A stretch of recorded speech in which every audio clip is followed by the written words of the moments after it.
The Denver Broncos are set to take on the Las Vegas Raiders in Week 5 of the 2024 season, and the Broncos are looking to extend their win streak to 3 games. After starting off the season 0-2, a rough Week 1 loss up in Seattle, and then Week 2 really struggling against the Pittsburgh Steelers, the Broncos were able to rip off back-to-back wins on that East Coast road trip against the Tampa Bay Buccaneers and the New York Jets. Now, the Broncos are in a position to come back home, back-to-back division opponents with the Raiders and the Chargers. They could get themselves to 4-2 if they play their cards right. The Broncos are going to be facing a beat-up Raiders team in Week 5, and they're going to have a chance to potentially go into home again and punch the Raiders in the mouth, quite frankly. I think that the Raiders are at a very vulnerable point right now in their season, and the Broncos should be capitalized to take advantage of it. As we all know, though, there are trap games in the NFL, and this is kind of set up to be a trap game for the Denver Broncos.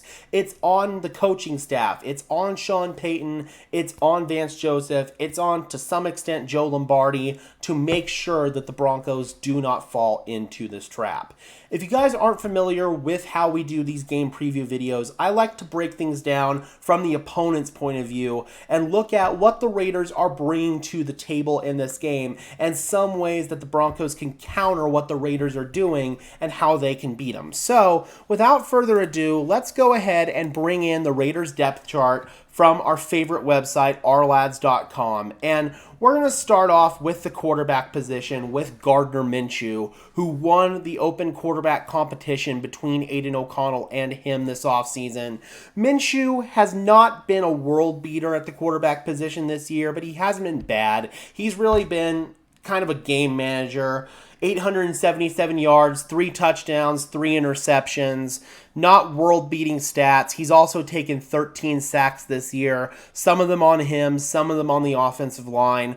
Gardner Minshew, we kind of know what he is at this point in his NFL career. He doesn't have the most arm talent. He doesn't really have elite arm strength or elite ball placement, but he is really good at extending plays, buying time within the pocket. Not the greatest athlete in the world either, but Minshew does have that swagger and that moxie to him that everybody falls in love with. I know I was certainly a little bit devastated when Minshew signed with the Raiders because I'm just a big fan of Minshew in general. And I wish him nothing but success wherever he goes, really, except for the Raiders, because I don't want the Raiders to succeed.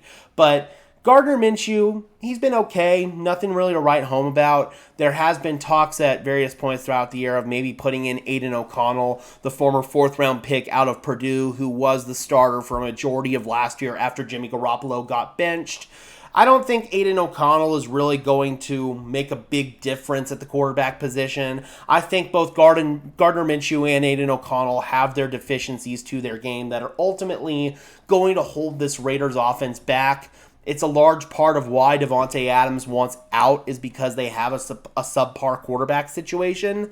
But Minshew's going to take care of the football. He's going to move the offense. He's going to be a ideal game manager, and Aiden O'Connell, essentially the same thing.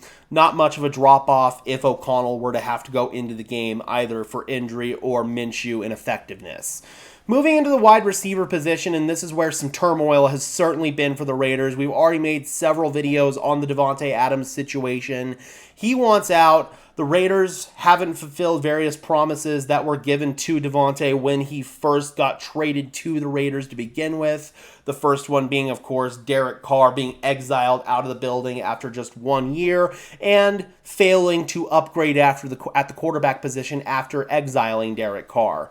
That's why Davante wants out. He's officially listed as out for this game with a hamstring injury, but it's more disgruntledness than anything else. Davante Adams, I strongly believe, has played his last down as a Raider, and he will be traded within the next coming weeks, well before the NFL trade deadline. But as far as who is going to be playing wide receiver for the Raiders, Jakobi Meyers now steps in as the wide receiver 1, and Meyers has given the Broncos issues before.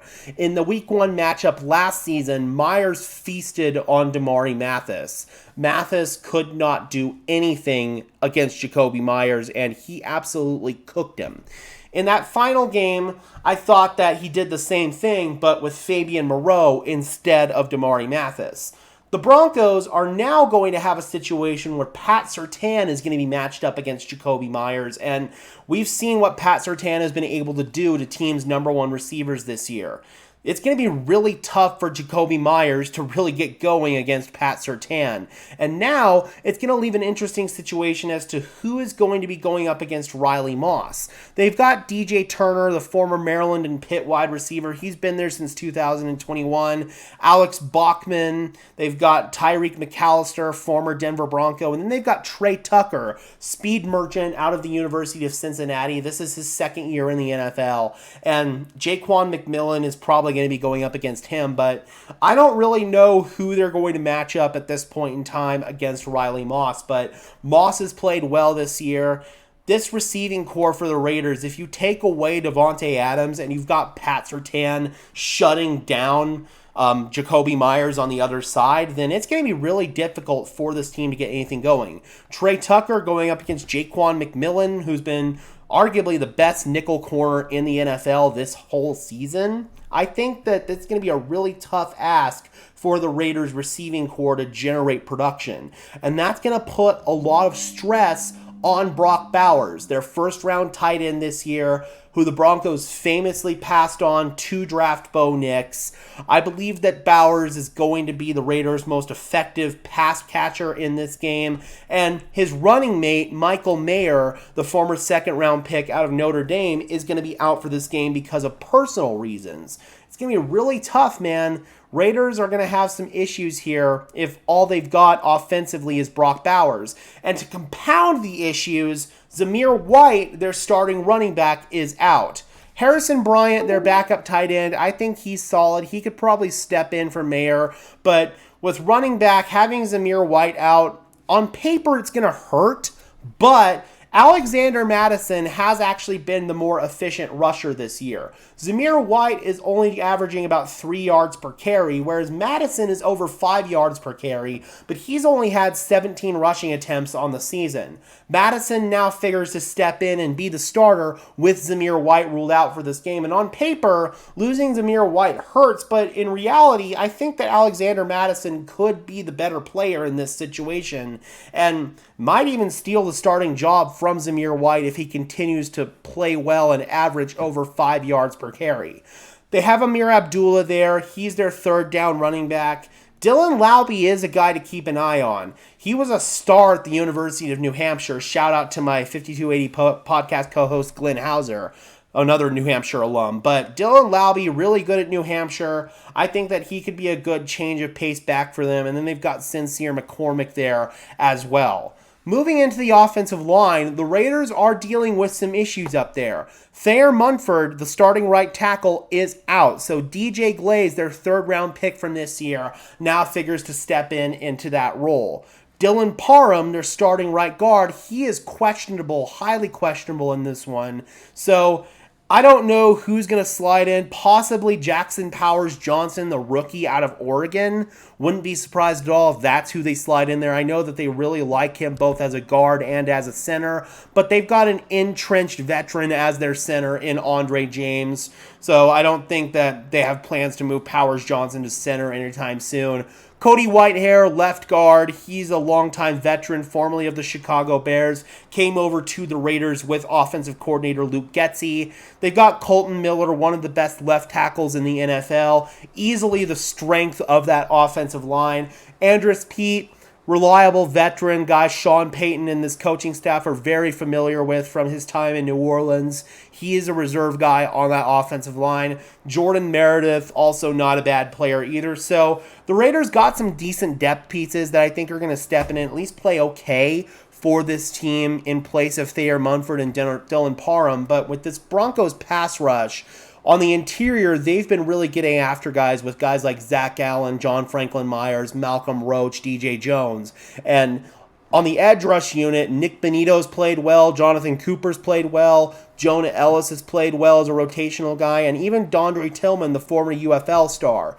With the Raiders having these offensive line issues, I think that the Broncos are going to be able to win that battle up front at the line of scrimmage, much like they have in the past 2 weeks against the Buccaneers and the Jets. The Broncos got 7 sacks against the Buccaneers, and they got 5 sacks against the New York Jets. This could be a similar situation where Gardner Minshew is getting pressured early and often, and if the Broncos can get Gardner Minshew on the ground, then the Raiders will have some serious issues moving the football. They're going to have to get that run game established with Alexander Mattison, but the Broncos' run defense has also been really stout this year with John Franklin Myers, DJ Jones, and especially Malcolm Roach. Got to give Malcolm Roach some love. He's been phenomenal.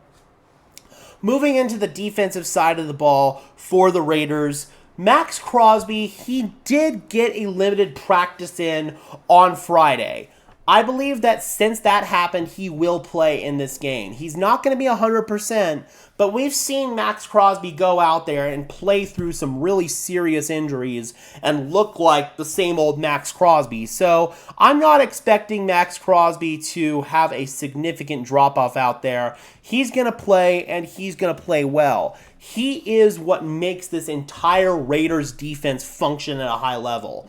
Max Crosby, one of the best edge rushers in the NFL. Broncos are going to have to find ways to account for him at all times. Alex Palczewski is easily going to be getting his toughest test of the season going up against 98. So really nervous about Max Crosby playing. I felt a lot better about this matchup with Crosby not being out there, but it does look like he is going to gut through this injury and he is going to play. Christian Wilkins, their big-ticket free agent signing from the Miami Dolphins, also helps anchor that interior defensive line. They've got some edge pieces that are also good depth guys. Janarius Robinson, Kayvon Chason, the former Jacksonville Jaguar. Charles Snowden, don't really know a whole lot about him. And then Tyree Wilson, the former first-round pick from last year. Adam Butler, another solid player on the interior defensive line. Linebacker is where the Raiders are dealing with some injuries right now. Divine Diablo, their starter, is not going to play in this one. So Tommy Eichenberg is going to now slide into his spot. They've got Amari Burney, 6th-round pick out of Florida. Kenai Mauga, who played at one point for the Denver Broncos. Amari Gaynor. Robert Spillane, though, is easily the best player in terms of their linebacking unit. A real blue-collar, lunch pail type player. Does the dirty work on that defense. Really good run defender. Love me some Bobby Spillane. I've always been a fan of his, dating back to his time with the Pittsburgh Steelers. Now, when you move into this Raiders secondary, this is where things kind of start to get ugly. Nate Hobbs, easily the best player in that secondary. He's given the Broncos issues before, but you've got Jack Jones as one of your corners who's kind of been hot and cold this year. Isaiah Polamalu is one of your starting safeties. You've got Trayvon Merrick as well, another good player. Jacorian Bennett, that could be a weak spot there for the Broncos to attack at right corner. Decamarion Richardson, he is out for this game. Sam Webb, he's a decent veteran corner, been in the league for a couple of years now. They've got Darnay Holmes and Chris Smith there as depth pieces. This Raiders secondary is overall a weakness for this team and really drags down their overall defensive production. That's going to be an area where the Broncos could attack. And I think Bo Nix could maybe have his most efficient passing day because this is easily the weakest secondary that he's going to be going against for at least the foreseeable future. And based on the last couple of weeks, this is probably going to be the easiest matchup Bo Nix is going to have for a while. Moving into special teams, first of all, their special teams coordinator is our old friend Tom McMahon, somebody who has been basically exiled from the state of Colorado. AJ Cole, good punter. He's been in the league a long time. Daniel Carlson, native of Colorado Springs, one of the best kickers in the league. And then former Broncos long snapper Jacob Bobenmoyer is there as their long snapper under Tom McMahon. This Raiders team, with how many injuries that they're dealing with right now, I just feel like they're not going to be able to generate much of an offense against this Broncos team. I really don't. With how this defense is playing right now, not having your starting running back, not having your starting wide receiver, not having your backup tight end who's a really good player. Overall, man, I think it's just going to be a really tough outing for this Raiders offense. I think defensively, Max Crosby being out there is certainly going to help, but that secondary has issues. It really does. Yes, the Raiders have beat the Broncos 8 times in a row, so they've got a formula that works against this team. But I also question how prepared they're going to be with Antonio Pierce because they've had so much drama and turmoil this week. Pierce has generated some of it on his own with liking those posts on Instagram that pissed off Davante Adams. I don't know how much this team is really focused on Denver, despite Antonio Pierce going out there in the media and saying that the team is solely focused on Denver. Clearly, they're also paying attention to this drama that's going on, and it's having some effect on this team. They did get a win last week against the Cleveland Browns, but it was mostly because the Cleveland Browns couldn't execute. The Browns absolutely crapped the bed, especially in that second half of the game. The Raiders, they've shown some scrappiness at points in the year going into Baltimore. That was a great win. I'm not going to discredit that win at all. That was an awesome win for them. But with the way this Broncos defense is playing right now, this is an opportunity to really shut down the Raiders offense without their best offensive weapon out there, who's probably on his way out the door. And this could signal that the Denver Broncos defense is legit. The question is, will the offense be able to sustain the production to match it?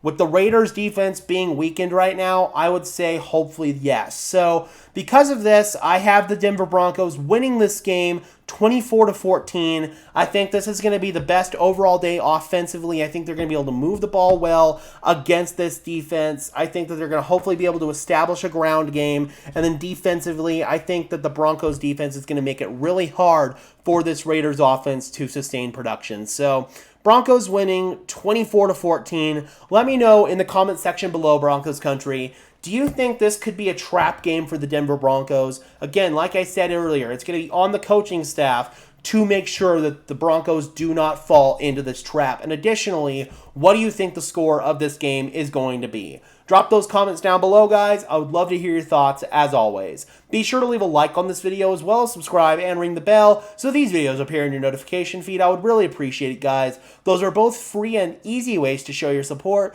helps tell YouTube's algorithm to push us out, and helps us get seen by more and more members of Broncos country just like you and me. And until next time, guys, I'm your host, Gage Madrid, saying peace out.